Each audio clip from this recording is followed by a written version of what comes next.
Hello દોસ્તો, જય માતાજી બધાને. સ્વાગત છે તમારું મારી રેડ બ્લુ કિચનમાં. આજે આપણે બનાવવાના છીએ સોયાબીનનું એવું શાક જે તમે ક્યારેય પણ નહીં બનાવ્યું હોય, અને જો તમે એવી રીતેથી બનાવ્યું હશે તો એ રીત તમે ભૂલી જવાના છો અને આ રીતે તમે બનાવવાના છો. તો ચાલો ફટાફટ બનાવવાનું શરૂ કરી લઈએ.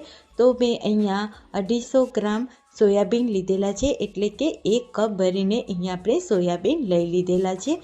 હવે અહીંયા આપણે ગેસ ઉપર એક તપેલી મૂકીશું, તેમાં પાણી એડ કરીશું અને તેમાં આપણે 1 કપ ભરીને સોયાબીન એડ કરી દઈશું અને સોયાબીનને આપણે બાફી લેવાના છે. તો અહીંયા તમે જોઈ શકો છો 2 ઉભરા આવી ગયા છે, ત્યાં સુધી મેં તેને બોઇલ કરી લીધા છે અને જે સોયાબીન છે તે પણ એકદમ સરસ રીતે ખીલી ગયા છે અને એકદમ સોફ્ટ એવા થઈ ગયા છે. તો હું તમને આ રીતે ચાકુની મદદથી બતાવું તો તમે જુઓ અહીં એકદમ સરસ રીતે કટ થઈ જાય છે અને એકદમ નરમ પણ આપણા સોયાબીન તૈયાર થઈ ગયા છે.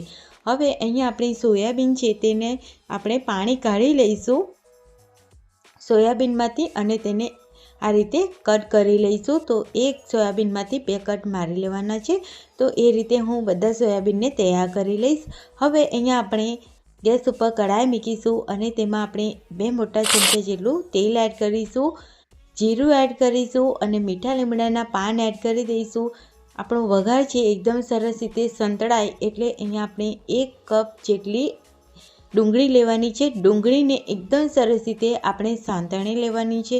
સંતળાઈ જાય એટલે આપણે ટમાટર અને 1 કેપ્સિકમ જેને મેં ઝીણું ઝીણું ચોપ કરી અને એડ કરેલું છે અહીંયા, તો આપણે એડ કરી દઈશું અને તેને થવા દઈશું.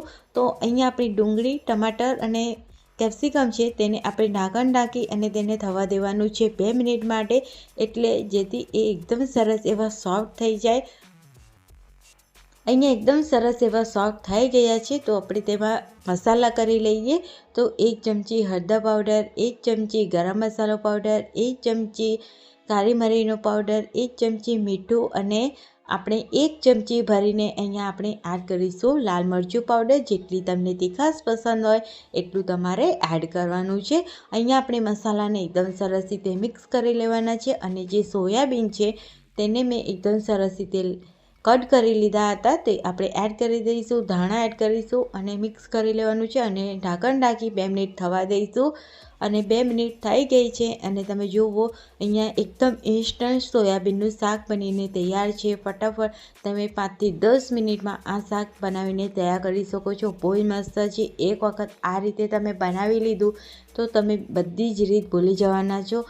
તો અહીંયા આપણું સોયાબીનનું શાક બનીને તૈયાર થઈ ગયું છે. તો સર્વિંગ પ્લેટમાં સર્વ કરીશું અને તેની રોટલી, પરાઠા તમે જેની સાથે આ સોયાબીનનું શાક એન્જોય કરવા માંગતા કરી